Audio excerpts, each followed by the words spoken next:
Everyone, আমি makeup artist Anisha. আজকে ওর উপরে একটা ওয়েস্টার্ন লুক ট্রাই করব। তো তোমরা দেখে অবশ্যই জানিও লুকটা কেমন লাগছে, আর ভিডিওটাতে অবশ্যই লাইক করে দিও আর কমেন্ট করে জানিও যে ওর উপরে মেকআপ লুকটা কেমন লাগছে। আর অবশ্যই আমি বিভিন্ন টিপস তো শেয়ার করবো, তো দেখতে থাকো।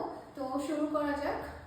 ওর যে স্কিনে পিগমেন্টেশন রয়েছে, স্পট রয়েছে, সেগুলো কভার করব। আর কভার করার জন্য আমি আজকে ইউজ করব রিকর্ডের এই কনসিলার প্যালেটটা আর রিকর্ডের এই ব্রাশটা। তো এরকম ফেসে যাদের স্পট আছে সেটা কিভাবে কভার করবে, একটু ডার্ক কনসিলার দিয়ে ফার্স্টে সেটাকে কভার করে নেবে। অতিরিক্ত ডার্ক না, স্কিনের থেকে একটু ডার্ক, ভালো করে সেটা কভার করে নিতে হবে। এক শেড ডার্ক ইউজ করতে হবে এখানে,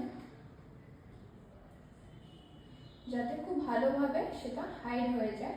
যদি ফেসটায় যা যা পিগমেন্টেশন স্পট ছিল সেটাকে আমি টোটালি কভার করে দিয়েছি।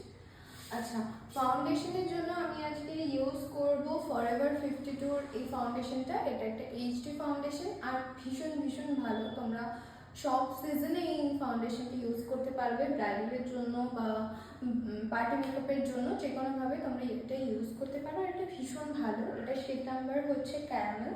ওর স্কিনে আমি এটা ইউজ করছি, যার ওই রকম স্কিন টোন, মানে একটু ডাস্কি।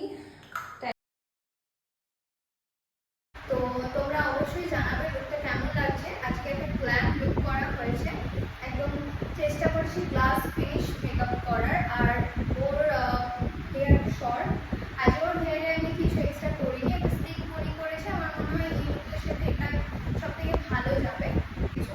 তো যাই হোক, তোমরা জানিও কেমন লাগছে ওর লুকটা। আমার তো ভীষণ পছন্দ হয়েছে, তোমরা অবশ্যই জানিও কিরকম লাগছে লুকটা।